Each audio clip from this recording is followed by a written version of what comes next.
கர்த்தரும் இரட்சகருமாயிருக்கிற இயேசு கிறிஸ்துவின் நாமத்தினாலே இந்த காலை நேரத்திலே உங்களை வாழ்த்துகிறேன். கடைசி நாட்களில் கொடிய காலங்கள் என்று எழுதியிருக்கிறபடி மனிதனுடைய சுபாவத்திலேயும் பெரும் மாற்றங்கள் வந்திருக்கிற இந்த காலத்திலேயும் ஆண்டவராகிய இயேசு கிறிஸ்துவினுடைய வருகைக்கும் இந்த உலகத்தின் முடிவுக்கு அடையாளமாக ஆண்டவர் திருவுளம் பற்றின கொள்ளையின் நோயின் தாக்கங்கள் நிறைந்திருக்கிற இந்த காலத்திலும் தேவனை ஆராதிக்க முடியாதபடிக்கு காணப்படுகிற இந்த வித்தியாசமான சூழலிலே யோசுவா 24ஆம் அதிகாரத்தின் முதல் 28 வசனங்களில் இருந்து இன்றைக்கும் நாம் கர்த்தருடைய சபைக்கான வார்த்தையை தியானிக்க பரிசுத்த ஆவியானவர் நமக்கு உதவி செய்வாராக. முடிவு பரியந்தம் நிலைப்பவனே தேவனின் தேவை. இந்த தலைப்பின் கீழாக இன்றைக்கு நாம் காரியங்களை தியானிக்க போகிறோம். மத்தேயு சுவிசேஷம் 10ஆம் அதிகாரத்திலே முடிவு பரியந்தம் நிலைத்திருப்பவனே ரட்சிக்கப்படுவான் என்று இயேசு சொன்ன ஒரு வார்த்தையை நாம் அறிந்திருக்கிறோம்.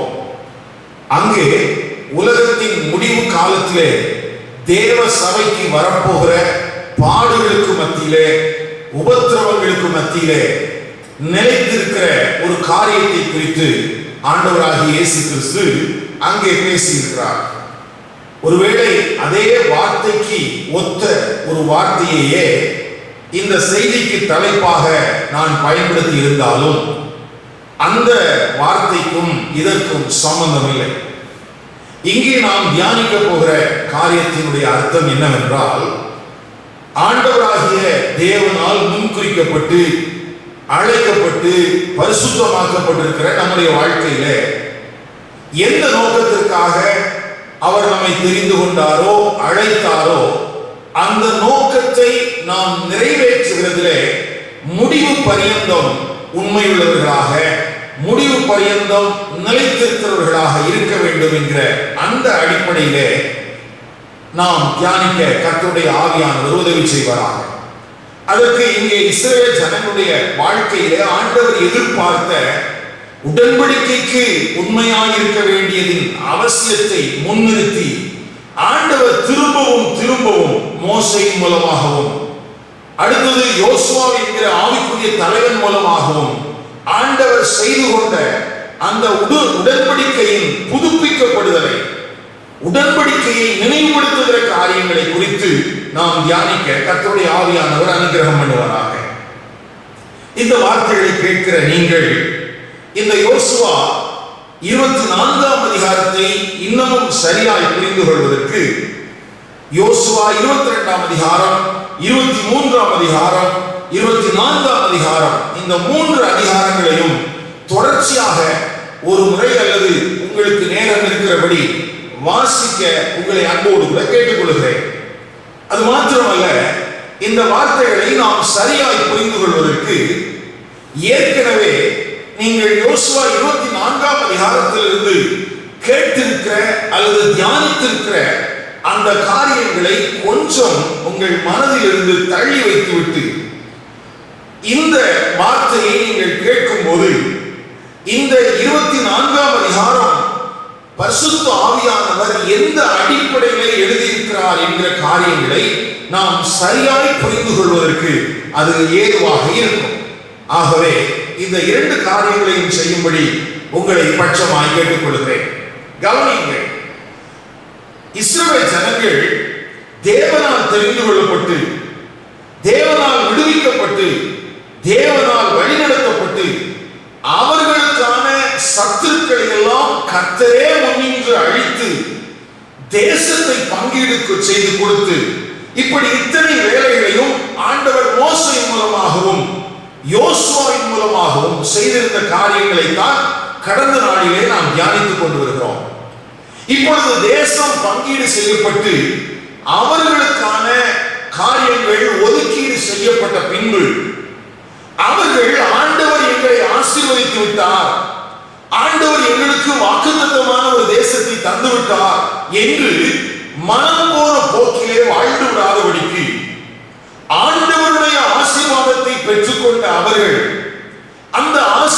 ஆசீர்வதிக்கப்பட்டதனுடைய காரணத்தை உணர்ந்தவர்களாக, அந்த ஆசீர்வதித்த தங்கள் தேவனை மறவாதவர்களாக, தேவன் விரும்புகிற விதத்திலே அந்த தேசத்திலே வாழ வேண்டும் என்கிற ஒரு காரியத்தை மனதிலே கொண்டவராகத்தான் இந்த 23, 24ஆம் அதிகாரத்திலே யோசுவாவின் மூலமாகவும் ஆண்டவர் நேரடியாகவும் இந்த இஸ்ரவேல் ஜனங்களிடத்திலே பேசி சொன்ன வார்த்தைகளைத்தான் இந்த 2 அதிகாரங்களிலேயும் நாம் வாசிக்கிறோம்.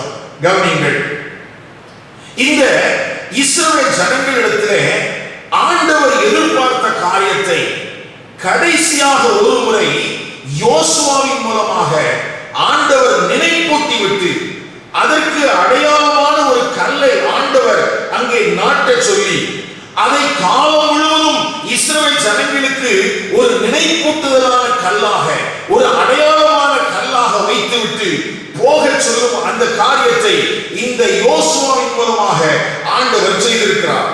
கர்த்தருக்கு சித்தமானால் அடுத்த வாரத்திலே யோசுவா புஸ்தகத்தில் இருக்கக்கூடிய எல்லா நினைப்பூட்டின் அடையாளங்களையும் குறித்து நாம் திட்டமாய் தியானிப்பதற்கு கர்த்தருடைய ஆவியானவர் நமக்கு அனுகிரகம் பண்ணுவாராக. நினைப்பூட்டும் சாட்சிகளும் அடையாளங்களும் என்கிற தலைப்பின் கீழாக கிட்டத்தட்ட 9 அல்லது 10 சாட்சிகளை குறித்து தொடர்ச்சியான ஒரு காரியத்தை கர்த்தருக்கு சித்தமானால் அடுத்த வாரத்திலே நாம் பார்க்க போகிறோம். ஆனால் இன்றைக்கு நாம் தியானிக்க போகிற யோசுவாவின் புஸ்தகம் முதல் 28 வசனத்திலேயும் எழுதப்பட்டிருக்கிற இந்த காரியத்தை நாம் சரியாக புரிந்து கொள்ள வேண்டுமானால் இஸ்ரவேலின் சரித்திரத்திலே கொஞ்சம் நாம் பின்னோக்கி பார்க்க வேண்டியது அவசியம். இஸ்ரவேல் ஜனங்களுக்கு ஆண்டவர் ஓரேப் என்கிற பர்வதத்திலே வைத்து உடன்படிக்கை செய்து கொண்டதை குறித்து யாத்ராகமங்களின் புஸ்தகம் 19ஆம் அதிகாரத்திலிருந்து 34ஆம் அதிகாரம் வரைக்கும் எழுதப்பட்டிருக்கிற அநேக பிரமாணங்கள், அநேக நீதி நிறைந்த காரியங்கள், இவைகளின் அடிப்படையிலே நாம் பார்க்க முடியும். 34ஆம் அதிகாரத்தினுடைய ஒரு வசனத்தை நான் உங்களுக்காக வாசிக்கிறேன். அந்த வார்த்தை இப்படி எழுதப்பட்டிருக்கிறது. யாத்ராகமங்களின் புஸ்தகம் 34ஆம் அதிகாரம் 27ஆம் வசனத்திலே, பின்னும் கர்த்தர் மோசேயை நோக்கி, இந்த வார்த்தைகளை நீ எழுது, இந்த வார்த்தைகளின் படியே உன்னோடும் இஸ்ரவேலோடும் உடன்படிக்கை பண்ணினேன் என்றார். அங்கே அவன் அப்பம் புசியாமலும் தண்ணீர் குடியாமலும் இரவும் பகலும் 40 நாள் கர்த்தரோடு இருந்தான். அவன் 10 கற்பனைகளாகிய உடன்படிக்கையின் வார்த்தைகளை பலகைகளில் எழுதினான். இங்கே ஆண்டவராகிய தேவன் தாம் தெரிந்து கொண்ட, தாம் அழைத்த ஜனங்களோடு செய்து கொண்ட உடன்படிக்கையின் வார்த்தைகளை குறித்து எழுதி வைத்திருக்கிறார். கவனியுங்கள், ஆண்டவர் யாராக இருக்கிறார்? ஆண்டவர் தேவ ஜனங்களிடத்தில் என்ன எதிர்பார்க்கிறார்? ஆண்டவர் அவர்களை நேசிப்பதற்காக என்ன செய்திருக்கிறார்? ஆண்டவர் அவர்களை நேசித்ததினாலே அவர்களுக்கு செய்த அற்புதங்கள், அடையாளங்கள், இவைகளினாலே தேவ ஜனங்களுக்கு என்ன பலன்கள் கிடைத்திருக்கிறது? இதன் அடிப்படையிலே ஆசீர்வதிக்கப்பட்ட அந்த ஜனங்கள் தேவனை தேவனிடத்தில் அன்பு கூறுவதற்கு அல்லது தேவனை பிரியப்படுத்துவதற்கு எந்த விதத்திலெல்லாம் அவர்கள் வாழ வேண்டும் என்கிற காரியங்களை குறித்த ஒரு பிரமாணங்களை ஆண்டவர் மோசேயின் மூலமாக எழுதி கொடுத்து அந்த அடிப்படையிலே ஓரேபிலே ஒரு உடன்படிக்கை செய்து கொண்டார். இந்த அடிப்படையிலே பார்க்கும்போது இஸ்ரவேல் ஜனங்கள் தேவனுடைய உடன்படிக்கையின் மக்களாக இருக்கிறார்கள். இந்த உடன்படிக்கையை குறித்து ஆண்டவர் சொல்லும்போது இந்த ஓரேபிலே கொடுக்கப்பட்ட உடன்படிக்கை அவர்கள் வாக்குத்தத்தம் பண்ணப்பட்ட தேசத்திலே குடியிருக்கும் போது இதை செய்வதற்கு சாவதானமாக இருக்க வேண்டும். இந்த உடன்படிக்கையின்படி தங்கள் வாழ்க்கையை அமைத்துக் கொள்கிறதிலே அவர்கள் கவனமாக இருக்க வேண்டும் என்று திரும்பவும் திரும்பவும் மோசேயின் மூலமாக தேவ ஜனங்களுக்கும் பின்வரும் சந்ததிகளுக்கும் அவர் நினைப்பூட்டிக் கொண்டே இருக்கிற காரியத்தை நாம் பார்க்க முடியும். அப்படி ஓரேபிலே ஆண்டவர் செய்து கொண்ட இந்த உடன்படிக்கையை 3 முறை ஆண்டவர் நினைப்பூட்டி இருக்கிறார் அல்லது புதுப்பித்திருக்கிறார் என்று நாம் அதை எடுத்துக் கொள்ளலாம். கவனிங்கள், 3 முறை. அதில் ஒரு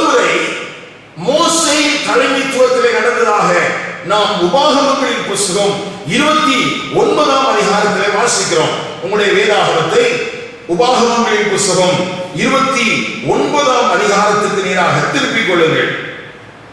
அங்கே 1ஆம் வசனத்தில் எப்படி எழுதப்பட்டிருக்கிறது? ஓரேவிலே இஸ்ரவேல் புத்திரரோடு பண்ணிக்கொண்ட உடன்படிக்கையை அல்லாமல் மோவாபின் தேசத்திலே அவர்களோட உடன்படிக்கை பண்ண கர்த்தர் மோசேக்கு கட்டளையிட்ட வார்த்தைகள் இவைகளே என்று அங்கே சில காரியங்கள் எழுதப்பட்டிருக்கிறது. கவனிங்கள். இந்த உடன்படிக்கை யாருக்காக, எதற்காக என்று சில வசனங்களை மாத்திரம் உங்களுக்கு நான் சுட்டி காட்டுகிறேன். உங்களுக்கு நேரம் கிடைக்கும் போது இந்த வசனங்களை முழுவதுமாக இந்த அதிகாரத்தை நீங்கள் வாசித்து பாருங்கள். 11ஆம் வசனத்தில் எப்படி எழுதப்பட்டிருக்கிறது? நீ உன் தேவனாகிய கர்த்தருடைய உடன்படிக்கைக்கும் இன்று அவர் உன்னோட பண்ணுகிற அவருடைய ஆணை இறுதிக்கு உட்படும்படிக்கு. அப்போ ஓரேவிலே செய்து கொண்ட உடன்படிக்கை அல்லாமல் மோவாப் தேசத்திலே வரும்போதும் ஆண்டவர் மோசே என்கிற ஆவிக்குரிய தலைவனோடு கூட சேர்ந்து அங்கே உடன்படிக்கை செய்து கொண்ட ஒரு காரியம் எழுதப்பட்டிருக்கிறது. இது யாருக்காகவாம்? 14ஆம் வசனத்தில் எப்படி எழுதியிருக்கிறார்? நான் உங்களோட மாத்திரமல்ல, இந்த உடன்படிக்கையையும் இந்த ஆணையையும் உறுதியையும் பண்ணாமல் இன்று இங்கு நம்மோடு கூட நம்முடைய தேவனாகிய கர்த்தருடைய சமூகத்தில் நிற்கிறவர்களோடையும் இன்று இங்கே நம்மோட இராதவர்களோடையும் அதை பண்ணுகிறேன் என்று எழுதியிருக்கிறார். அந்த வார்த்தையை நீங்கள் குறித்து வைத்துக் கொள்ளுங்கள். மோவாப் தேசத்திலே ஆண்டவருடைய சமூகத்தில் நிற்கிறவர்கள் மாத்திரமல்ல, அவர்களோடு அந்த இடத்தில் இராதவர்களோடும் கூட ஆண்டவர் திரும்பவும் ஒரு உடன்படிக்கையை, ஓரேவிலே செய்து கொண்ட உடன்படிக்கையை மோவாப் தேசத்திலே புதுப்பித்துக் கொண்டதாக இங்கே எழுதப்பட்டிருக்கிறது. இது முதலாவது அந்த புதுப்பிக்கப்படுகிற காரியம். அதை தொடர்ந்து ஆண்டவர் மோசேக்கு இன்னொரு ஒரு காரியத்தையும் கூட சொல்லியிருந்தார். அதே உபாகமங்களின் புத்தகம் 27ஆம் அதிகாரத்திலே இஸ்ரவேல் ஜனங்கள் கானான் தேசத்தை சுதந்திரித்துக் கொள்கிற போது அந்த தேசத்திலே போன பின்பு அவர்கள் இந்த உடன்படிக்கையை அல்லது நினைப்பூட்டிக் கொள்ள வேண்டிய ஒரு காரியத்தை குறித்து 27ஆம் அதிகாரத்திலே ஆண்டவர் சொல்லியிருக்கிறார். கவனிங்கள். அந்த வசனத்தை நான் வாசிக்கிறேன். 27ஆம் அதிகாரத்தினுடைய 1, 2, 3 ஆகிய வசனங்கள். மோசே இஸ்ரவேலின் மூப்பர்கள் கூட இருக்கையில் ஜனங்களை நோக்கி, நான் இன்று உங்களுக்கு விதிக்கிற கட்டளைகளை எல்லாம் கைக்கொள்ளுங்கள். உன் தேவனாகிய கர்த்தர் உனக்கு கொடுக்கும் தேசத்திற்கு நீ போக யோர்தானை கடக்கும் நாளில் நீ பெரிய கல்லுகளை நாட்டி அவைகளுக்கு சாந்து பூசி உன் பிதாக்களின் தேவனாகிய கர்த்தர் உனக்கு சொன்னபடி உனக்கு கொடுக்கும் பாலும் தேனும் ஓடுகிற தேசத்துக்குள் பிரவேசிக்கும்படி நீ கடந்து போன பின்பு இந்த நியாயப்பிரமாண வார்த்தைகள் யாவையும் அவைகளில் எழுத கடவாய். இங்கே கவனிங்கள். இந்த இடத்திலே ஆண்டவர் இரும்பு ஆயுதம் படாத ஒரு பலிபீடத்தை கட்ட சொல்கிறார். அங்கே சாந்து பூசப்பட்ட ஒரு கல்லிலே தேவனுடைய பிரமாணங்கள் எழுதப்பட வேண்டும் என்று சொல்கிறார். அதை தொடர்ந்து அங்கே செயல்படுத்த வேண்டிய காரியங்கள் எல்லாம் யோர்தானை அந்த கடந்த பின்பு 6 கோத்திரங்களாக பிரிந்து நின்று ஒரு பக்கத்திலே ஆண்டவருக்கு செய்ய வேண்டிய அந்த நியாயப்பிரமாணத்தின் காரியங்களை செய்கிறதினால் உண்டாகிற ஆசீர்வாதங்களை குறித்து வாசிக்கும் போது ஆமென் என்று சொல்லவும், அந்த ஆண்டவருடைய பிரமாணங்களை கை கொள்ளாமல் விடுகிற போது வருகிற சாபத்தை குறித்து சொல்லும் போது ஆமென் என்று சொல்லவும், ஏபால் மலையிலையும் கெர்சிம் மலையிலையும் நின்று இஸ்ரவேல் ஜனங்கள் தன்னுடைய உடன்படிக்கையை புதுப்பித்துக் கொள்ள வேண்டிய ஒரு காரியத்தை, ஒரு பிரமாணத்தை ஆண்டவர் கொடுத்திருந்தார். இது 2வது உடன்படிக்கை புதுப்பிக்கப்படுதல். இதை இஸ்ரவேல் ஜனங்கள் யோர்தானை கடந்த பின்பு யோசுவாவின் புத்தகம் 8ஆம் அதிகாரம் 30ஆம் வசனத்திலிருந்து 35ஆம் வசனம் வரைக்கும் இருக்கிற வேத பகுதிக்குள்ளாக திரும்பவும் அந்த உடன்படிக்கையை அவர்கள் புதுப்பித்துக் கொண்டிருந்தார்கள். கவனியுங்கள். இது யோசுவாவின் தலைமையிலே நடந்தது. அப்படியானால் ஓரேவிலே ஆண்டவர் இஸ்ரவேல் ஜனங்களுக்கு கொடுத்த உடன்படிக்கை, ஆணை இவைகள் 2 முறை இந்த பகுதியிலே நிறைவேற்ற நிறைவேற்றப்பட்டிருக்கிறது, புதுப்பிக்கப்பட்டிருக்கிறது. ஒன்று மோவாப் தேசத்தில் இருக்கும்போது மோசேயின் தலைமையிலே, அடுத்தது யோர்தானை கடந்த பின்பு இங்கே யோசுவாவின் தலைமையிலே ஒரு முறை புதுப்பிக்கப்பட்டிருக்கிறது. எனக்கு அருமையான கர்த்தருடைய பிள்ளைகளே, இந்த யோசுவாவின் 8ஆம் அதிகாரத்தை நாம் தியானிக்கிற வேளையிலே புதிய துவக்கம் கற்றுக் கொடுப்பது என்ன என்கிற ஒரு தலைப்பின் கீழாக கடந்த நாளிலே நான் உங்களுக்கு ஒரு செய்தியை கொடுத்திருந்தேன். 2019ஆம் வருஷத்திலே அந்த செய்தி பிரசங்கிக்கப்பட்டது சபையில. ஒருவேளை உங்களுக்கு வாய்ப்பு கிடைக்குமானால் நீங்கள் யூடியூப்ல அந்த செய்தியை கேட்டு பாருங்கள். புதிய துவக்கம் கற்றுக் கொடுப்பது என்ன என்கிற தலைப்பின் அடிப்படையில யோசுவா 8ஆம் அதிகாரத்தை குறித்து, இந்த 8ஆம் அதிகாரத்திலே யோசுவாவின் தலைமையிலே இவர்கள் உடன்படிக்கையை புதுப்பித்துக் கொண்ட காரியத்தை குறித்து நாம் அந்த செய்தியாக தியானித்திருக்கிறோம். இப்பொழுது 2 முறை உடன்படிக்கை புதுப்பிக்கப்பட்டு விட்டது, அல்லது நினைப்பூட்டு காரியங்களை ஆண்டவர் செய்துவிட்டார். இப்பொழுது யோசுவாவின் புஸ்தகம் 24ஆம் அதிகாரத்திலே அங்கே நடக்கிற காரியம் என்னவென்றால், இப்பொழுது யோசுவா வயது முதிர்ந்தவனாக மாறிவிட்டான். அவன் தன்னுடைய ஓட்டத்தை முடிக்கக்கூடிய அந்த ஒரு சூழலிலே வந்திருக்கிறான். 23ஆம் அதிகாரம் 2ஆம் வசனத்தில் எப்படி எழுதப்பட்டிருக்கிறது? நான் வயது சென்று முதிர்ந்தவனானேன் அப்படின்னு யோசுவாவே தன்னை குறித்து சொல்லுகிற வார்த்தை 1ஆம் வசனத்திலும் 2ஆம் வசனத்திலும் எழுதப்பட்டிருக்கிறது. அப்படியானால் யோசுவாவின் அந்திம காலத்திலே திரும்பவுமாக ஆண்டவர் ஓரேபிலே செய்து கொண்ட உடன்படிக்கையை, மோவாப் தேசத்திலே புதுப்பித்துக் கொண்ட உடன்படிக்கையை, ஏபால் கெர்சின் மலையிலே நினைப்பூட்டும் அடையாளமாக புதுப்பித்துக் கொண்ட அந்த உடன்படிக்கையை, அந்த ஆணையை யோசுவாவின் அந்திம காலத்திலே திரும்பவும் ஆண்டவர் புதுப்பித்துக் கொள்கிற ஒரு காரியத்தை தான் இங்கே 24ஆம் அதிகாரத்திலே நாம் வாசிக்கிறோம். கவனிங்கள் எனக்கு அருமையானவர்களே, இந்த பின்னணியம் மிகவும் முக்கியமானது. இந்த பின்னணியத்தை நாம் மறந்துவிட்டு அல்லது மறைத்துவிட்டு வேறு கோணத்தின் அடிப்படையிலே இந்த செய்தியை தியானிப்போமானால் அங்கே எழுதப்பட்டிருக்கிற வார்த்தைகளின் உண்மையான சாரத்தை நாம் புரிந்து கொள்ள முடியாது. நமக்கு பழக்கப்பட்டிருக்கிற மிகவும் முக்கியமான ஒரு வசனம் அங்கே இருக்கிறது. நானும் என் வீட்டாருமோ என்றால் கர்த்தரையே சேவிப்போம். ஒருவேளை வசனமாக நாம் அதை பாவித்தாலும் அதை வீடுகளிலே எழுதி போட்டிருப்போம், அல்லது பாடல்களிலே பாடுவதானாலும் நானும் என் வீட்டாருமோ என்றால் கர்த்தரையே சேவிப்போம் என்று நாம் அந்த வார்த்தைகளை பிரயோகப்படுத்துவதுண்டு. ஆனால் அந்த வார்த்தை எந்த அடிப்படையில் எழுதப்பட்டிருக்கிறது என்பது மிகவும் முக்கியம். நான் விசுவாசிக்கிறேன், கடந்த காலங்களிலே நாம் வேத வசனங்களை சரியாக புரிந்து கொள்ளாமல் தியானித்திருக்கிறதுக்கு வாய்ப்பு இருக்கிறது. ஆகவே இந்த கோணத்திலே நாம் தியானிக்க கர்த்தருடைய ஆவியானவர் நமக்கு உதவி செய்வாராக. அப்படியானால் இங்கே யோசுவாவின் புஸ்தகம் 24ஆம் அதிகாரத்திலே உடன்படிக்கை 3வது முறையாக புதுப்பிக்கப்படுகிறது, அல்லது 3வது முறையாக யோசுவாவின் அந்திம காலத்திலே ஆண்டவர் அவர்களுக்கு நினைப்பூட்டுகிறார். அப்படி நினைப்பூட்டி அந்த நினைப்பூட்டுதலுக்கு அடையாளமாக ஒரு கல்லை பரிசுத்த ஸ்தலத்தில் இருக்கிற கர்வாலி மரத்திலே ஆண்டவர் நாட்டச் சொல்கிறார். அந்த காரியங்களை செய்த பின்பு 28ஆம் வசனத்திலே நாம் இப்படி வாசிக்கிறோம், யோசுவா ஜனங்களை அவரவர் சுதந்திரத்திற்கு அனுப்பிவிட்டான் என்று எழுதப்பட்டிருக்கிறது. அப்படியானால் இந்த இடத்திலே சீகேமுக்கு ஆண்டவர் இஸ்ரவேல் ஜனங்களை யோசுவாவின் தலைமையிலே அந்த முதிர் வயதான போது அவர்களை எல்லாம் கூட்டி சேர்த்ததற்கு ஒரு பிரதான காரணம் இருக்கிறது. ஒருவேளை யோசுவா 8ஆம் அதிகாரத்தில் சொல்லப்பட்டிருக்கிற அந்த உடன்படிக்கை புதுப்பிக்கப்படுதல் என்பது மோசே மூலமாக சொல்லப்பட்ட காரியம். ஆனால் யோசுவா 24ஆம் அதிகாரத்திலே இந்த உடன்படிக்கை புதுப்பிக்கப்படுதல் என்பது ஆண்டவர் யோசுவாவுக்கு நேரடியாக சொன்ன காரியம்.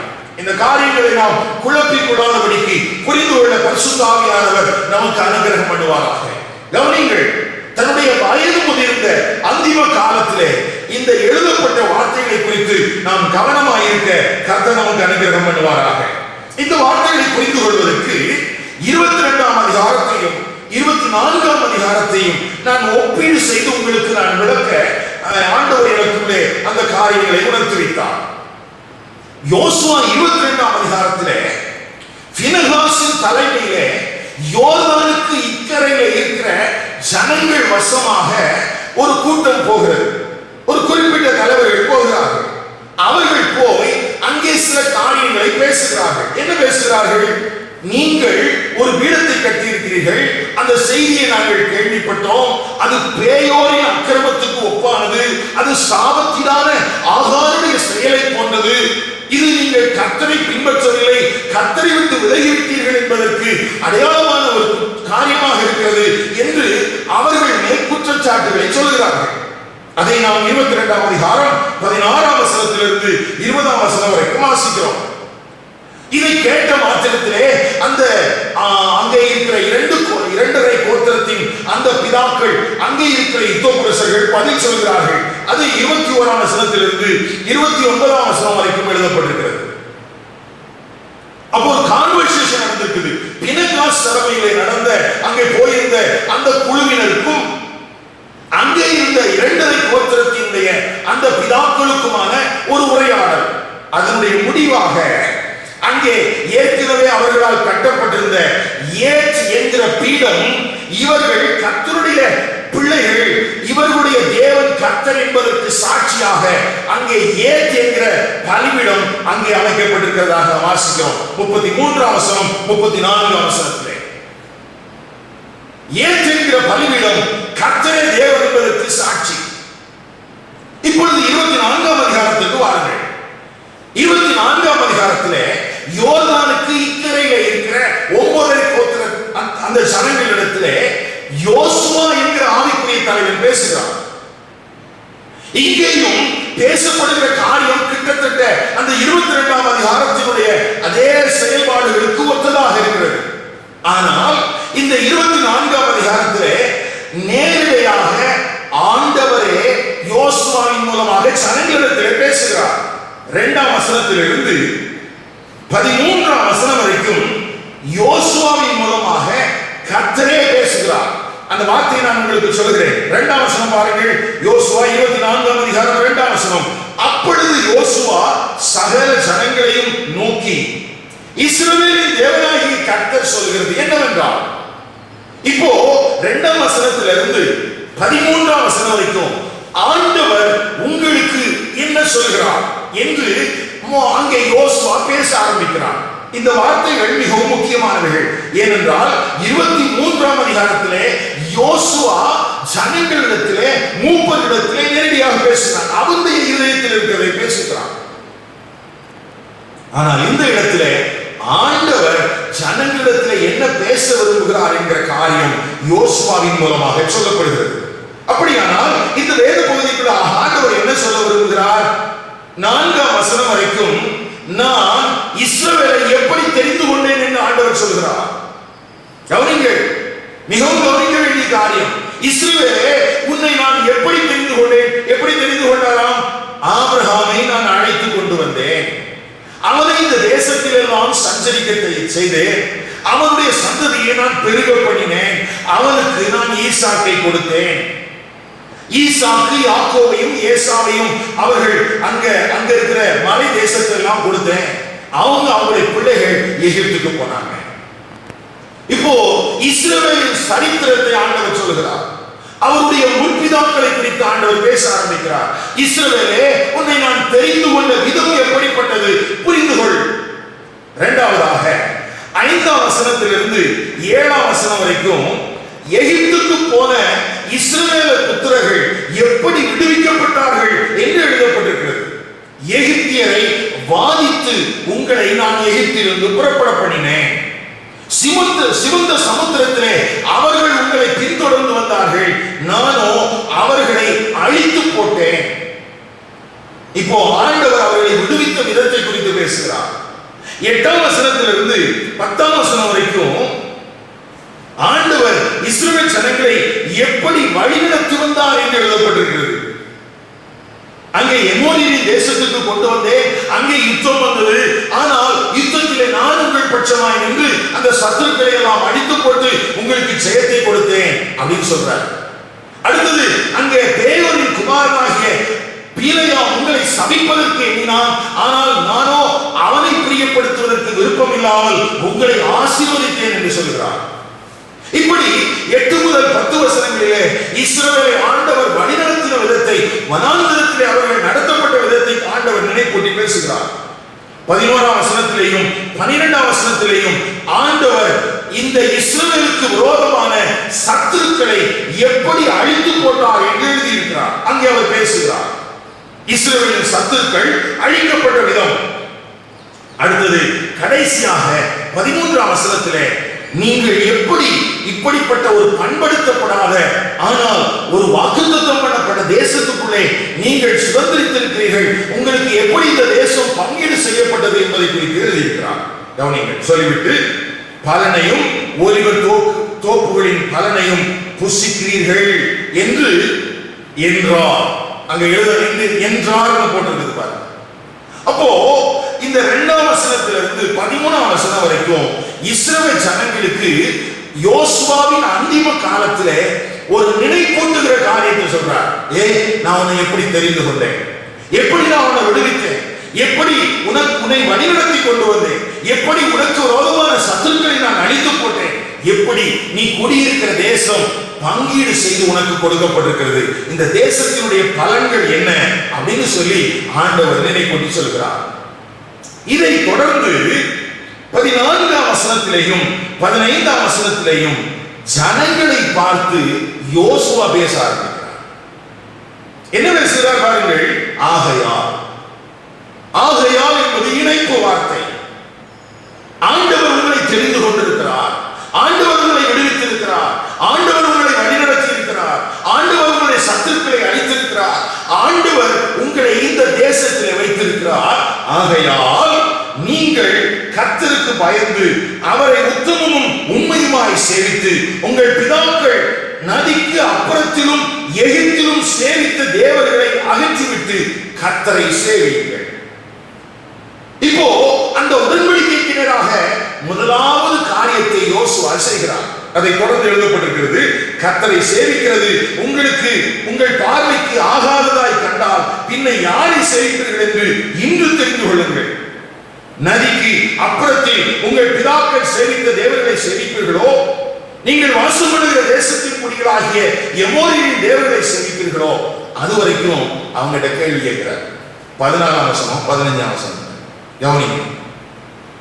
அப்போ ஆண்டவர் இதெல்லாம் செஞ்சிருக்கிறாருப்பா, எனக்கு வயசாகி போச்சு, ஒருவேளை என்னுடைய மரணம் நெருங்கி விட்டது, நான் ஒரு தலைவனாக இனி இப்படி ஒரு தலைவன் உங்களுக்கு பின்பதாக கிடைப்பானோ இல்லையோ எனக்கு தெரியாது, என்னை நம்பி ஆண்டவர் கொடுத்த வேலையை நான் கடைசியாய் செய்துவிட்டு போகிறேன் என்று சொல்லி அந்த மனிதன் பேசிவிட்டு சொல்கிறான். இன்னைக்கு நீங்க சூஸ் பண்ணிருக்கேன். ஏன்னா ஏற்கனவே யோர்தானுக்கு அக்கறையில் இருக்கிறவங்க ஒரு பலிபீடத்தெல்லாம் கட்டிட்டு வந்திருக்கிறாங்க. அதே மாதிரி நீங்களும் எதையாவது செய்திடக்கூடாது இல்லையா?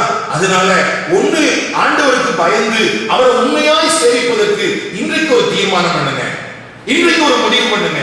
அப்படி இல்லையா பரவாயில்ல, ஆண்டவரை விட்டு நான் விலக போறேன் அப்படின்னு முடிவு பண்றியா, அதையாகிலும் இன்றைக்கு செய்துவிடு. எதையாகிலும் ஒரு தீர்மானத்தை இன்றைக்கு நீங்கள் எடுத்து விடுங்கள் அப்படின்னு சொல்லி கேட்கிறார். உடனே அவங்க என்ன பதில் சொல்றாங்க?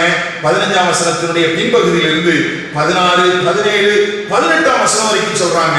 இல்ல இல்ல, நாங்க என்ன செய்வோம், கர்த்தரை தான் சேவிப்போம் அப்படிங்கிறாங்க. 18ஆம் வசனத்துல இருக்கு பாருங்க. ஆகையால் நாங்களும் கர்த்தரை சேவிப்போம், அவரே நம்முடைய தேவன் என்றார்கள். அப்போ இந்த உடன்படிக்கை நினைப்பூட்டுகிற போது முதல் முறையாக அங்கே யோசுவா கேட்ட அந்த கேள்விக்கு யோசுவா தனக்குத்தானே ஒரு பதில் சொல்றான். எப்பா, உங்களுக்கு முன்னால இந்த 2 சாய்ஸையும் வைக்கிறேன். நீங்கள் அவரை பின்பற்றுவதாக இருந்தால் பின்பற்றலாம், அல்லது அந்நிய தேவர்களை சேவிப்பதானால் சேவித்துக் கொள்ளலாம். ஆனால் என்னை பொறுத்த வரைக்கும் நான் கர்த்தரையும் நானும் என் வீட்டாரும் கர்த்தரை தான் சேவிக்க போகிறோம். உங்களுடைய சாய்ஸ் என்ன அப்படின்னு கேட்கிறான். அவங்க சொல்றாங்க, இல்ல இல்ல, நாங்களும் கர்த்தரை தான் சேவிப்போம், அவர் தான் என்னுடைய தேவன். கவனிங்களே, இங்க ஒரு கான்வர்சேஷன் நடந்துட்டு இருக்குது. இப்போ 2வது முறையாக யோசுவா ஜனங்களை பார்த்து கேட்கிறார். என்ன சொல்றாரு? யோசுவா ஜனங்களை நோக்கி திரும்பவுமாக, நீங்கள் கர்த்தரை சேவிக்க மாட்டீர்கள். இப்போ இந்த இடத்துல யோசுவா சொல்ற வார்த்தை கொஞ்சம் கஷ்டமா இருக்குது. இதைத்தான் சில நேரத்தில் நம்ம தவறா யூகித்து விடுகிறோம். அவங்க சொல்றாங்க நாங்க சேவிப்போங்கிறாங்க. ஆனா நீங்க சேவிக்க மாட்டீர்கள் என்று தமிழ் வேதாகமத்தில் இருக்குது. அப்படி அல்ல, சேவிக்க இயலாது அப்படின்னு அர்த்தம். அங்க அந்த திருத்தம் வேண்டும். You are not able to worship God. உங்களால் அவரை சேவிக்க இயலாது. சேவிக்க மாட்டீர்கள் அல்ல, சேவிக்க இயலாது, சேவிக்க கூடாது. இந்த வார்த்தை அவர் சொல்றதுக்கு காரணம் என்னன்னா, அடுத்தாப்புல அவர் எழுதியிருக்கிற காரியம் என்னன்னு பாருங்க. அவர் பரிசுத்தம் உள்ள தேவன், அவர் எரிச்சல் உள்ள தேவன், அவர் உங்கள் பாவங்களை மன்னிக்க மாட்டார். கர்த்தர் உங்களுக்கு நன்மை செய்திருக்க நீங்கள் அந்நிய தேவர்களை சேவித்தால் அவர் உங்களை நிர்மூலமாக்கி விடுவார். ஆகவே அவரை நீங்கள் சேவிக்க முடியாது. இதை சொல்றதுக்கு காரணம் என்னன்னா, யோசுவா சந்தித்திருந்த கடந்த காலத்தினுடைய ஒரு அனுபவம். 2 வசனங்கள் உங்களுக்கு முன்பதாக நான் சுட்டிக்காட்ட விரும்புகிறேன். யாத்ராகமங்களின் புஸ்தகம் 19ஆம் அதிகாரம், யாத்ராகமங்களின் புஸ்தகம் 19ஆம் அதிகாரம் 8ஆம் வசனத்தில் பாருங்க.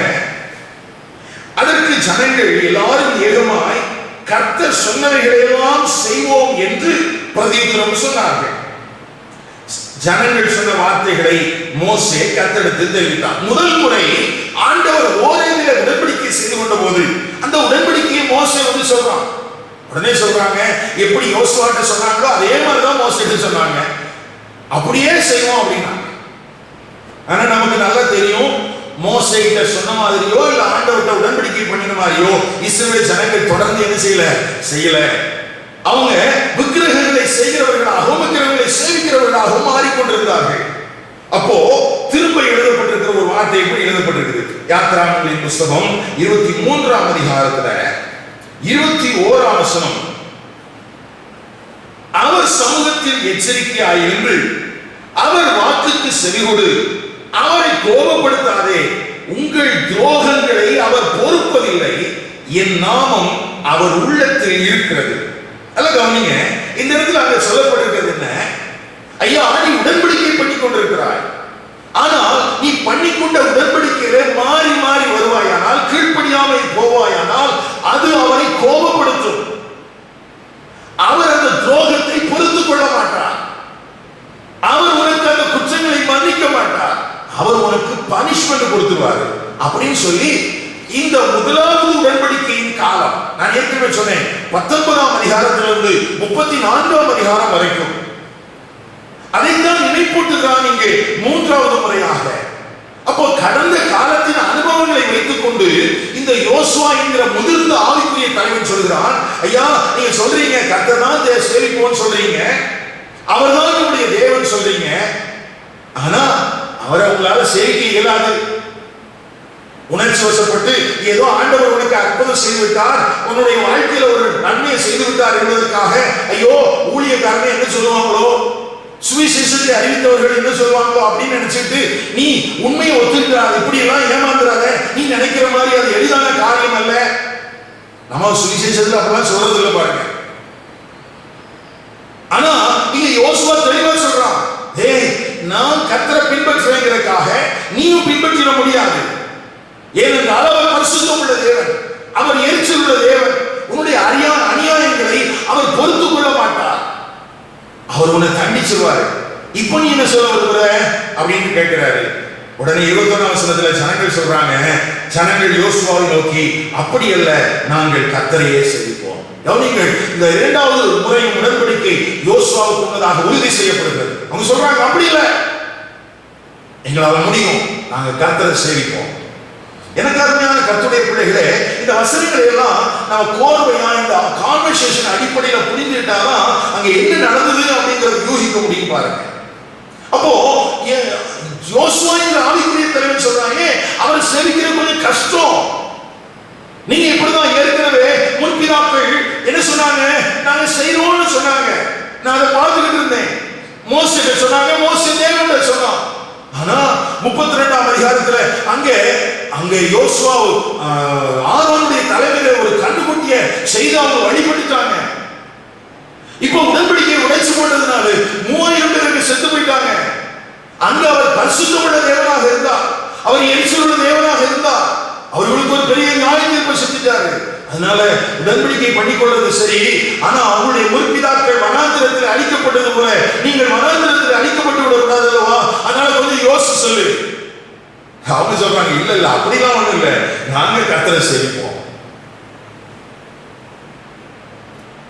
22ஆம் வசனம் முக்கியமான வார்த்தை. யோசுவா சொல்றாரு, அதுக்கு ரிப்ளை பண்றாரு.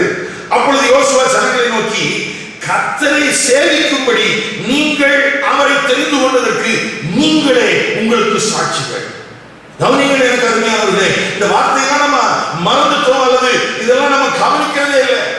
தெளிவாக யோசுவா சொல்கிறான், தேவனை நீங்கள் சேவிப்பதற்கு உடன்படிக்கையின் அடிப்படையிலே உண்மையாய் தெரிந்து கொண்டிருப்பீர்களானால் நீங்கள் சாட்சிகள். உடனே அவங்க சொல்றாங்க, ஆமா நாங்க சாட்சிகள். அப்போ மூன்றாவது முறை உடன்படிக்கை புதுப்பிக்கப்படுகிற இடத்திலே யார் சாட்சி என்று கேட்டால், முதலாவது அந்த உடன்படிக்கை பற்றி அந்த உடன்படிக்கை பண்ணிக்கொள்கிற இடத்தில் நின்ற எல்லா ஜனங்களும் சாட்சிகள். சொன்னாங்க, நாங்க தான் சாட்சி. ஏன் இதை குறித்து நம்ம கவனமா இருக்கணும்? அங்கே கர்த்தரே தேவன் என்பதற்கு 22ஆம் அதிகாரத்தில் ஏன் என்கிற பலிபீடம் சாட்சி. யோசுவா 8ஆம் அதிகாரத்தில் 30ஆம் வசனத்திலிருந்து 35ஆம் வசனம் வரைக்கும் கர்த்தர் தான் தேவன் என்பதற்கு ஏபால் மலையிலையும் கெர்சிம் மலையிலையும் நின்று வாசிக்கப்படுகிற உடன்படிக்கையின் வார்த்தைகளும், அங்கே இரும்பு ஆயுதம் படாத அந்த கல்லிலே செய்யப்பட்ட அந்த இடத்தில் எழுதப்பட்டிருக்கிற உடன்படிக்கையின் காரியங்களும், அங்கே செலுத்தப்பட்ட பலிகளும் சாட்சி. ஆனால் இங்கே இஸ்ரவேல் ஜனங்களே சாட்சி. எனக்கு அருமையான கர்த்தருடைய சபையே, இன்றைக்கு உங்களையும் என்னையும் சாட்சியாக வைத்திருக்கிறார் தெரியுமா? நாம் எத்தனை முறை கர்த்தருடைய சமூகத்திலே நம்மை ஒப்பு கொடுத்திருக்கிறோம், அர்ப்பணித்திருக்கிறோம். வாழ்வானாலும் சாவானாலும் நான் கர்த்தரையே பின்பற்றுவேன் என்று தேவனுடைய சன்னிதானத்திலே நாம் பிதா குமாரன் பரிசுத்த ஆவியின் நாமத்தினாலே ஞானஸ்நானம் பெற்றுக் கொண்டோமே. அங்கே நம்மை பார்த்து கேள்விகள் கேட்கப்பட்டதல்லவா, சாவிலும் நீ கர்த்தரை பின்பற்ற விரும்புகிறாயா? உடனே ஆம் என்று சொன்னோம். பாடல்களை பாடி சொன்னோம், உலகம் என் பின்னே, சிலுவை என் முன்னே, பின்னோக்கே நான் பின்னோக்கேன். அப்போ யோசுவா சொன்னது மாதிரி சொன்னாங்க, நீ இந்த பூமியிலே உலகத்திற்கு வெளிச்சமாக இருக்கிறாய், நீ இந்த பூமியிலே உலகத்திற்கு சாரமுள்ள உப்பாக இருக்கிறாய், நீ சாட்சி என்று பரிசுத்த ஆவியானவர் சொன்னார். மூன்றாவதாக யோசுவா திரும்பவும் அவரிடத்திலே ஒரு காரியத்தை சொல்கிறார். 23ஆம் வசனத்தில் எப்படி எழுதப்பட்டிருக்கிறது, அப்பொழுது அவன், அப்படியானால் இப்பொழுதும் உங்கள் நடுவே இருக்கிற அந்நிய தேவர்களை அகற்றி உங்கள் இருதயத்தை இஸ்ரவேலின் தேவனாகிய கர்த்தருக்கு நேராக திருப்புங்கள். அப்படியா? அந்த எரிச்சல் உள்ள தேவனை நீங்கள் பின்பற்ற போகிறீர்களா? அந்த பரிசுத்தமுள்ள தேவனை சேவிக்க விரும்புகிறீர்களா? நீங்கள் இந்த உலகத்திற்கு சாட்சியாய் வாழ போகிறீர்களா? அப்படின்னா இன்னைக்கு உன் நடுவில் இருக்கிற விக்கிரகத்தில் அகற்று, உன் இதயத்துக்குள்ள இருக்கிற பின்மாற்றத்தில் அகற்று, கர்த்தருக்கு நேராக திரும்பு.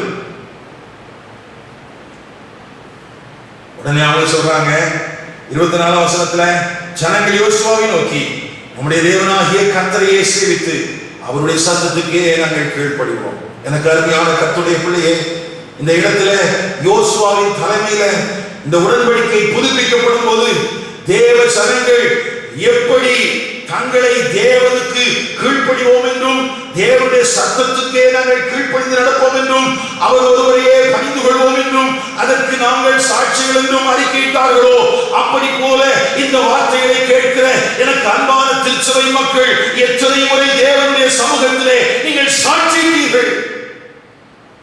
தேவனுடைய சன்னிதானத்திலே எத்தனை முறை சொன்னீர்கள், நான் ஜீவனுள்ள தேவனுக்கு சாட்சி?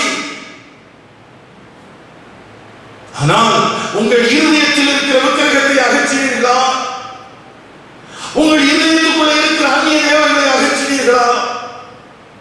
உங்கள் இருதயத்துக்குள்ள இருக்கிற உலகத்தின் ஆசைகளை, உலகத்தின் ஆசை இச்சைகளை அழித்து போட்டீர்களா? சத்துருவின் வஞ்சகத்தினால் நிரப்பப்பட்டிருக்கிற உன்னுடைய இருதயம் சுத்திகரிக்கப்படுவதற்கு உன் இருதயத்தை திறந்து கொடுத்தீர்களா? சுயத்திற்கு மரித்த வாழ்வுக்கும் பிசாசின் வஞ்சகங்களுக்கு இடம்பெறாத ஒரு வாழ்க்கை வாழ்வதற்கும், உலகத்தை நேசியாத, உலகத்திற்கு ஒத்த வேஷம் தெரியாத, உலகத்தால் கரைப்படுத்தப்படாத, உலகத்தால் நியாயம் தீர்க்கப்படாத, ஆனால் தேவனுக்கு எங்கள் சரீரத்தை பரிசுத்தமும் ஜீவபலியுமாக ஒப்புக் கொடுக்கிறோம் என்கிற ஒரு புத்தியுள்ள ஆராதனை செய்கிறவர்களாக உங்களை நீங்கள் தேவனுக்கு ஒப்புக் கொடுத்தீர்களா? யோசுவா இஸ்ரவேல் ஜனங்களை ஏமாற்றவில்லை. இன்னைக்கு வெளியில இருக்கிற சபைக்கு வெளியே இருக்கிற அநேக சபைக்குள்ளே வருகிற ஜனங்களை ஊழியர்கள் ஏமாற்றுகிறார்கள் என்று சொல்கிறார்கள். இல்லை, தேவன் ஏமாற்றவில்லை. உனக்கு முன்பதாக சாபத்தையும் வைக்கிறேன், ஜீவனையும் வைக்கிறேன். உனக்கு முன்பதாக கர்த்தரை பின்பற்றுவதை வைக்கிறேன். அல்லது விட்டு நீ அந்நிய தேவனை சேவிக்க விரும்புகிறதை எடுத்துக்கொள் என்று ஆண்டவர் சாய்ஸை வச்சு காட்சிறார்மா. சபைக்குள்ளே வந்து அங்கே ஞானஸ்நானம் பெற்றுக்கொண்ட எந்த மனுஷனும் எந்த மனுஷியும் யாருடைய கட்டாயத்தினாலோ யாருடைய நிர்பந்தத்தினாலோ ஞானஸ்நானம் பெற்றவர்கள் அல்ல, கர்த்தரை பின்பற்றுவதற்கு ஒப்புக் கொடுத்தவர்கள் அல்ல. எல்லாரும் தேவனுக்கு முன்பதாக சுத்த மனசாட்சியோடு நாங்கள் கர்த்தரை சேவிப்போம் என்று சொன்னவர்கள் தான். ஆனால் காலங்கள் செல்ல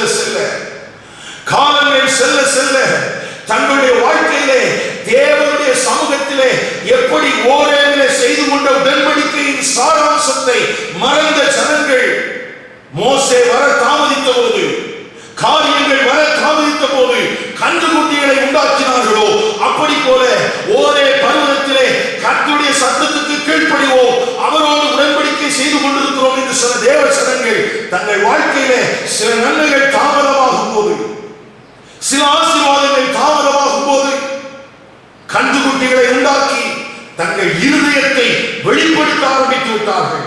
எனக்கு அருமையான தேவனுடைய சபை மக்களே, கடந்த காலத்திலே தேவனுடைய நியாய தீர்ப்பை நீங்கள் சந்தித்ததற்கு காரணம் உங்கள் இருதயத்திலே இருக்கிற விக்கிரகங்களை அகற்றாததே.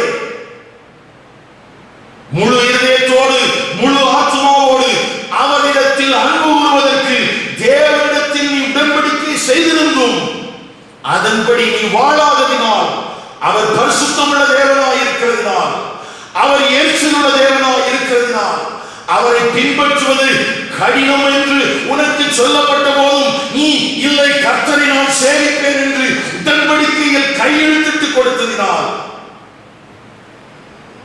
அவர் உனக்கு நியாய தீர்ப்பை அனுப்பியிருந்தார்.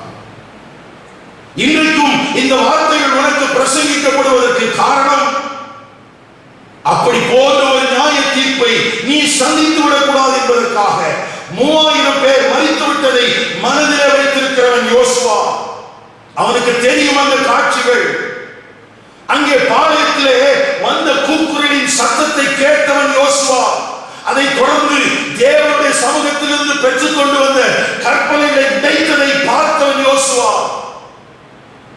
ஓரேவிலே உடன்படிக்கை செய்து கொண்ட மக்கள் இப்பொழுது கர்த்தருடைய வார்த்தைக்கு கீழ்ப்படியாமல் தங்கள் இருதயத்தை விக்கிரகத்துக்கு நேராக திருப்பினதின் அடிப்படையில் ஆண்டவர் எவ்வளவு கோபம் உள்ளவராய் இருந்தார் என்பதை கண்களிலே பார்த்தவன் அனுபவித்தவன் யோசுவா. ஆகவே சொல்கிறான், நான் கர்த்தரை பின்பற்றுறேன் நான் சொல்றதுனால, நானும் என் வீட்டாரும் கர்த்தரை சேவிப்போம் என்று சொல்கிறதுனால நீயும் உணர்ச்சி வசப்பட்டு நானும் கர்த்தரை பின்பற்றேன் வந்ததாக. அவர் பரிசுத்தமுள்ள தேவன்.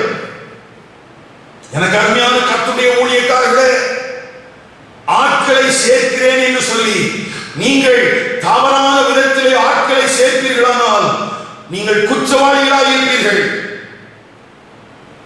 ஞானஸ்நானம் கொடுப்பதற்கு முன்பதாக, கர்த்தருடைய சபைக்குள்ளே ஒரு மனிதனை ஐக்கியப்படுத்துவதற்கு முன்பதாக அவனால் கர்த்தரை பின்பற்ற முடியுமா? இந்த எரிச்சல் உள்ள தேவனை, இந்த பரிசுத்தம் உள்ள தேவனை அவன் சேவிப்பதற்கு முழு இருதயத்தோடும் முழு ஆத்மாவோடும் முழு பலத்தோடும் அவரில் அன்பு கூறுவதற்கு அவன் ஆயத்தம் உள்ளவனாய் இருக்கிறானா என்பதை தேவ ஊழியர்கள் தேவ சபையில் வரும்போது கவனிக்க தவறினதின் விளைவு இன்றைக்கு சபைகள் சூறையாடப்படுகிறது.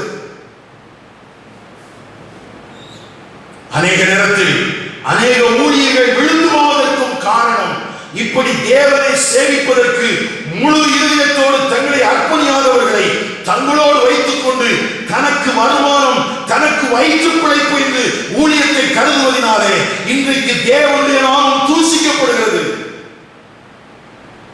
எனக்கு அருமையான கர்த்தருடைய சபை மக்களே, நீங்கள் யாரை சேவிக்க விரும்புகிறீர்கள்? உண்மையாய் சேவிக்க விரும்புகிறீர்கள், உண்மையாய் கர்த்தரை சேவித்து உண்மையாய் அவருடைய சத்தத்துக்கு கீழ்ப்படிவோம் என்று ஒரு பக்கத்திலே சொல்லிவிட்டு இன்னொரு பக்கத்திலே நீ உன்னுடைய இருதயத்தின் அந்த விக்கிரகங்களுக்கு அந்நிய தேவர்களுக்கு பீடங்களை எழுப்புவாயானால் ஜாக்கிரதை.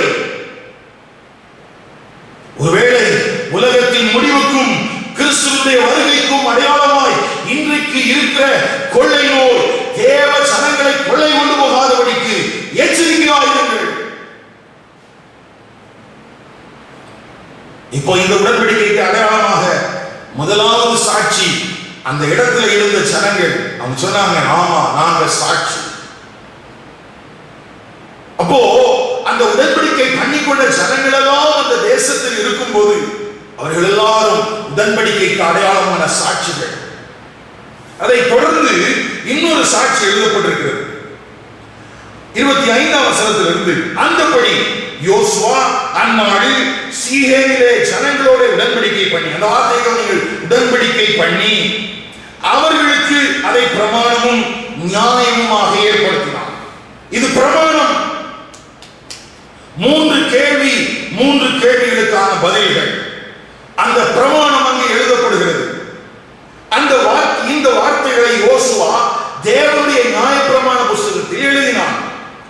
ஒரு பெரிய கல்லை எடுத்தான், அதை அங்கே பரிசுத்த பர்வத ஸ்தலத்தில் இருக்கிற கர்வாலி மரத்தின் கீழ் நாட்டினான். எல்லா சனங்களை நோக்கி அவன் சொன்னான், இதோ இந்த கல் நமக்குள்ளே சாட்சியாய் இருக்க கடவுள். கர்த்தர் நம்மோட சொன்ன எல்லா வார்த்தைகளையும் இது கேட்டது.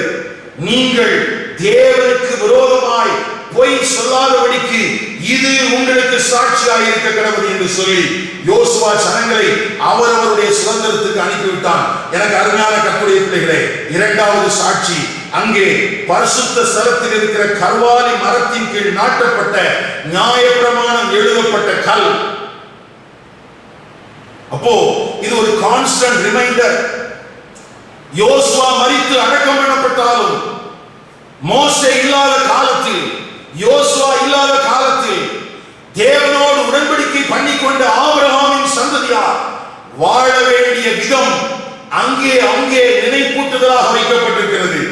ஓரேவில் மாத்திரமல்ல, மோவாப் தேசத்தில் மாத்திரமல்ல, ஏபால் கெர்சின் மலைகளுக்கு நடுவில் அங்கே மாத்திரமல்ல, சீகேமில் இருக்கிற பரிசுத்த ஸ்தலத்தில் அங்கேயும் ஒரு கல் சாட்சியாக இருக்கிறது. அது மாத்திரமல்ல, அங்கே பாளையத்துக்குள்ள இருக்கிற 9.5 கோத்திர ஜனங்களும் அங்கே சாட்சிகளாக இருக்கிறார்கள். அப்ப ஒருத்தன் பார்க்கும்போது, நீ அன்னைக்கு யோசுவாவின் தலைமையில அந்த உடன்படிக்கை கூட்டம் வந்த போது நீ வந்த இல்லையா? ஆமா வந்தேன் அப்படின்னு அவன் நினைவு கூறும் போதெல்லாம் அவனுக்கு ஒண்ணு ஞாபகப்படுத்தப்படும், நீ கர்த்தரை சேவிக்க வேண்டியவன், நீ கர்த்தரை ஆராதிக்கும்படியாக இழைக்கப்பட்டிருக்கிறாய், நீ கர்த்தருடைய வார்த்தைக்கு கீழ்ப்படிய வேண்டியவன், அதற்கு உன்னை ஒப்பு கொடுத்திருக்கிறாய், அவரோடு உடன்படிக்கை பண்ணி கொண்டிருக்கிறாய். அவர் பரிசுத்தமுள்ள தேவன் என்றும் அவர் எரிச்சல் உள்ள தேவன் என்றும் அவரை பின்பற்றுவது இயலாது என்று யோசுவா சொன்ன போதும் கூட, இல்லை நாங்கள் கர்த்தரைத்தான் சேவிப்போம் என்று நீ முழு மனதாய் ஏற்றுக்கொண்டதற்கு சாட்சி அல்லவா, அதை நான் பார்த்தேன் அல்லவா என்று அங்கே அவர்கள் வாழுகிற காலத்திலே ஒருவருக்கொருவர் சாட்சியா இருந்திருக்க வேண்டியவர்கள். எனக்கு அருமையான கர்த்தருடைய பிள்ளைகளே, அவர்கள் சாட்சியாக இருந்தார்களா இல்லையா அதை குறித்து நான் இங்கே பேச வரவில்லை. ஆனால் இப்பொழுது 3வது முறை யோசுவாவினுடைய அந்திம காலத்தில் இந்த உடன்படிக்கை புதுப்பிக்கப்படுகிறது. அந்த புதுப்பிக்கப்படுதலிலே 2 சாட்சிகள் இருக்கிறார்கள். ஒன்று ஜனங்கள் சாட்சி, இரண்டாவது அங்கே நாட்டப்பட்டிருக்கிற கல் சாட்சி. 22ஆம் அதிகாரத்திலே ஏற்ற பலிபீடம் சாட்சி, 24ஆம் அதிகாரத்திலே பரிசுத்த ஸ்தலத்தில் நாட்டப்பட்டிருக்கிற நியாயப்பிரமாணம் எழுதப்பட்ட கல் சாட்சி. எனக்கு அருமையான கர்த்தருடைய பிள்ளையே, இவையெல்லாம் எதை வெளிப்படுத்துகிறது என்றால், கர்த்தருடைய பிரமாணங்கள் ஆண்டவர் நினைப்பூட்டிக்கிட்டே இருக்கிறார். எங்க போனாலும் என்ன வேலை செஞ்சாலும் நீ யார், உன்னுடைய தேவன் யார், உன்னை அழைத்தது விதம் எப்படி, உன்னை விடுவித்த காரியம் என்ன, சத்துருக்களை அழிப்பதற்கு ஆண்டவர் என்ன செய்தார், ஆண்டவர் உன்னை எடுத்த இடத்துல குடியிருக்க செய்வதற்கு என்னெல்லாம் செஞ்சிருக்கிறார் அப்படின்னு சொல்லி ஆண்டவர் நினைப்பு கூட்டிக்கிட்டே இருக்கிறார். சரி, இது புதிய ஏற்பாட்டு சபைக்கு எப்படி பொருந்தும்? பழைய உடன்படிக்கையில கற்பனைகள் எழுதப்பட்டிருந்தது. இரும்பாயுதம் படாத அப்படி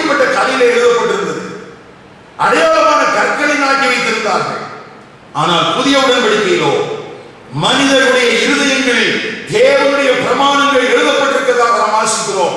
எபிரேயர் நிருபம் 8ஆம் அதிகாரம் 9, 10 வசனங்களிலே அங்கே புது உடன்படிக்கையிலே பரிசுத்த ஆவியானவரே நம்முடைய இருதயங்களில் அவருடைய பிரமாணங்களை எழுதி வைத்திருக்கிறாராம். அப்படியானால் அங்கே கற்பனைகள் சாட்சி, ஆனால் புதிய ஏற்பாட்டிலே இருதயத்திலேயே எழுதப்பட்டிருக்கிற பிரமாணங்கள் சாட்சி. பழைய உடன்படிக்கையின்படி அவர்களுக்கு கற்பனையில எழுதப்பட்டிருக்கிற வார்த்தைகளின்படி நடப்பதற்கு அவர்களுக்கு பலன் இல்லாமல் போனது. அதில் அவர்கள் உண்மையாக இருக்க முடியாதவர்களாய் போய்விட்டார்கள். ஆனால் புதிய உடன்படிக்கையிலேயோ உங்களுடைய என்னுடைய இருதயத்திலே எழுதின அந்த பிரமாணங்களை எழுதின பரிசுத்த ஆவியானவரே உங்களுக்குள்ளே நல் வாஞ்சையையும் நல் விருப்பத்தையும் கீழ்ப்படிய வேண்டும் என்கிற எண்ணத்தையும் கொடுத்து கொண்டே இருக்கிறார். இதைத்தான் 2 கொரிந்தியர் 3ஆம் அதிகாரத்திலே அப்போஸ்தலனாகிய பவுல் ஒரு ஒப்பீடு செய்து எழுதுகிறான். ஒளிந்து போகிற மகிமையுள்ள ஊழியம், அழியாத மகிமையுள்ள ஊழியம் என்று. எனக்கு அருமையான கர்த்தருடைய பிள்ளைகளே, கற்பனைகளிலே எழுதப்பட்ட அந்த பிரமாணத்தை பெற்றுக்கொண்ட ஜனங்களுக்கு மிகவும் எச்சரிப்போடும் மிகவும் ஆழமான கருத்துக்களுள்ள வார்த்தைகளோடும் அந்த பிரமாணங்கள் கொடுக்கப்பட்டிருந்தது. ஆனால் இப்பொழுது உங்களுக்கும் எனக்குமோ கற்பனைகளில் எழுதப்பட்ட பிரமாணங்களே இல்ல, இருதயத்தில் எழுதப்பட்டிருக்கிற பிரமாணங்களை பெற்றிருக்கிறோம். அப்படியானால் நான் தேவனிடத்தில் அன்பு கூற முடியுமா? நான் தேவனை விட்டு விலக முடியுமா? அப்படிலாம் கேட்டா முடியாது. நமக்குள்ளே அந்த திருவார்த்தைகளை எழுதின பரிசுத்த ஆவியானவர் கீழ்ப்படிய வேண்டும் என்கிற வாஞ்சையை, விருப்பத்தை, அதற்கு தேவையான பலனை, சத்துவத்தை நமக்கு அளித்துக் கொண்டே இருக்கிறார். எனக்கு அருமையான கர்த்தருடைய பிள்ளைகளே, அது மாத்திரமல்ல, பழைய ஏற்பாட்டிலே இப்படிப்பட்ட பிரமாணங்களை பார்க்கும் போது ஒருவருக்கு ஒருவர் போதித்து ஒருவருக்கு ஒருவர் புத்தி சொல்லி அப்படி அந்த பிரமாணத்தை நினைவு கூர்ந்து கொள்வார்கள். அல்லது லேவி கோத்திரத்தை சார்ந்தவர்கள் வந்து தேவனுடைய பிரமாணத்தையும் தேவனுடைய நீதியையும் வந்து கற்றுக் கொடுப்பார்கள். ஆனால் உங்களுக்கும் எனக்குமோ தேவ சபைக்குமோ பரிசுத்த ஆவியானவரே நல்ல போதகராக இருந்து அவரே நமக்கு போதிக்கிறார். அப்படியானால் நம்முடைய இருதயத்திலே பரிசுத்த ஆவியானவரால் எழுதப்பட்டிருக்கிற பிரமாணங்கள், அந்த பிரமாணங்களுக்கு கீழ்ப்படிய வேண்டும் என்கிற வாஞ்சை, அந்த விருப்பம், அதற்கு தேவையான பலன், இவைகளையெல்லாம் கொடுக்கிற பரிசுத்த ஆவியானவர். அந்த பிரமாணங்களின் அர்த்தம் என்ன என்று ஆண்டவர் விளக்கி சொல்கிற ஒரு போதனையாளராகவும் பரிசுத்த ஆவியானவரே இருக்கும் போது நாம் எப்படி போக்கு சொல்ல முடியும்? ஏதோ உணர்ச்சி வசப்பட்டு எடுத்துட்டேயா அப்படி நம்ம சொல்ல முடியாது. ஏன்னா அந்த வாஞ்சையை, விருப்பத்தை கொடுத்த பரிசுத்த ஆவியானவர் நமக்குள்ள இருக்கிறார். அப்போ தேவ ஜனங்கள் என்ன செய்யணும்? அந்த இருதயத்தில் எழுதப்பட்டிருக்கிற பிரமாணம் யாரால் எழுதப்பட்டது, அவர் எனக்கு என்னெல்லாம் செய்ய முடியும் சொல்லி அந்த பரிசுத்த ஆவியானவரை தன்னோடு இணைத்துக் கொண்ட ஒரு வாழ்க்கை வாழ்வதற்கு ஒப்பு கொடுத்து விட்டால் அவர் உங்கள் பலவீனங்களிலே உதவி செய்வார். அவர் உங்களுக்கு சாட்சியிடுவார். அவர் உங்களுக்கு போதிப்பார். அவரே நம்மை நடத்துவார். அதைத்தான் ரோமர் 8ஆம் அதிகாரத்தில் நாம் வாசிக்கிறோம். எவர்கள் தேவனுடைய ஆவியினால் நடத்தப்படுகிறார்களோ அவர்களை குறித்து பரிசுத்த ஆவியானவர் சாட்சியிடுகிறார். அவர்களுக்கு பரிசுத்த ஆவியானவர் பலவீனங்களிலே உதவி செய்கிறார். அவர்களுக்கு ஜெபத்திலே அவர் உதவி செய்கிறார். அது மாத்திரமல்ல, அவர்களுக்கு நல்ல போதகராக இருக்கிறார். இந்த அடிப்படையிலே தேவனை குறித்த அறிவோடு ஒரு தேவ பிள்ளை வாழும்போது அதைத்தான் வேதம் சொல்கிறது, தேவனை அறிவது நித்திய ஜீவன் என்று. எனக்கு அருமையான கர்த்தருடைய பிள்ளைகளே, யோசுவாவின் இந்த 24ஆம் அதிகாரத்திலே முடிவு பரியந்தம் நிலைப்பவனே தேவனின் தேவை என்கிற அந்த சிந்தையோடுதான், ஏதோ இன்றைக்கு மாத்திரம் உணர்ச்சி வசப்பட்டு ஒரு கூட்டத்தை எழுப்பிவிட வேண்டும் என்று யோசுவா அங்கே நியாயப்பிரமாணத்தின் காரியங்களை குறித்து ஜனங்களிடத்திலே பேசாமல் கடந்த காலத்தின் அனுபவங்களை மனதில் வைத்துக் கொண்டும் நிகழ்கால சோரமான வாழ்க்கையை அவன் அறிந்து கொண்டும் ஜனங்களிடத்தில் ஓப்பனா பேசலாம். இப்ப ஏதோ நான் இருக்கிறேங்கிறதுக்காக இப்படி நான் சொல்லி ஏமாத்திராத. நீ முடிவு பரியந்தம் நிலைத்திருக்க வேண்டும். நீ முடிவு பரியந்தம் அவரோடு செய்து கொண்ட உடன்படிக்கையிலே உண்மையுள்ளவராக இருக்க வேண்டும். அவருடைய சத்தத்துக்கு கீழ்ப்படிய வேண்டும். அவரை நேசிக்க வேண்டும். அவரிடத்தில் அன்பு கூற வேண்டும். அவரை பணிந்து கொள்ள வேண்டும். அவரை சேவிக்க வேண்டும். அந்நிய தேவர்களை விட்டு விலகிவிட வேண்டும் என்றெல்லாம் அங்கே சொல்லப்பட்டிருக்கிறது. இதுதான் தேவனின் தேவை என்று அந்த கர்த்தரின் ஊழியக்காரனாகிய யோசுவா தன்னுடைய மரணமடைகிற நொடிக்கு முன்பதாக அறிந்திருந்தான். எனக்கு அருமையான கர்த்தருடைய பிள்ளைகளே, அன்றைக்கு மாத்திரமல்ல இன்றைக்கும் தேவனுடைய தேவை என்பது முடிவு பரியந்தம் நிலைத்திருக்கிறவர்களே. பாடுகளானாலும் அல்லது பரிசுத்த வாழ்க்கைக்கு பங்கு விளைவிக்கக்கூடிய காரியங்களானாலும் எதுவானாலும் முடிவு பரியந்தம் நிலைத்திருப்பவனே ரட்சிக்கப்படுவான். அவனே இன்றைக்கு தேவனுடைய தேவை. அநேக நேரத்தில் நம்முடைய செய்ய வாழ்வுக்கு ஒரு ஆசீர்வாதம் இருந்துட்டா போதும் நினைக்கிறோம். இல்ல, அந்த ஆசீர்வாதத்தை கொடுத்ததற்கான காரணத்தை, அந்த நோக்கத்தை அறிந்த வாழ்வு, கீழ்ப்படிதல் உள்ள வாழ்வு ஒரு செய்ய வாழ்வுக்கு ஆசீர்வாதமாக இருக்கிறது. திரும்பவும் சொல்கிறேன், தேவனால் ஆசீர்வதிக்கப்பட்டிருக்கிறேன் என்பதை காட்டிலும் தேவனால் ஆசீர்வதிக்கப்பட்டதுடைய வாழ்வு தேவ ஜனங்களுக்கு அவசியமானது. ஆண்டவர் தெளிவாய் இஸ்ரவேலுக்கு சொன்னார், நான் உன்னை தெரிந்து கொண்டிருக்கிறேன், நான் உன்னை விடுவித்தேன், நான் உன்னை நல்ல தேசத்தில் குடியமர்த்தி இருக்கிறேன். இது ஆண்டவர் அவர்களுக்கு கொடுத்த ஆசீர்வாதம்.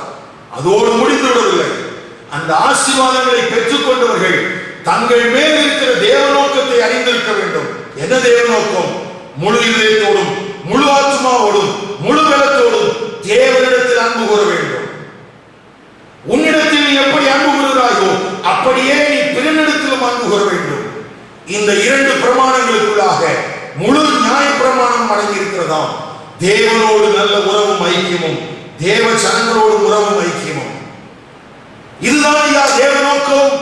தேவ நோக்கத்தை மறந்துவிட்ட தேவனுடைய ஆசீர்வாதத்தினால் பலன் ஒன்றும் இல்லை.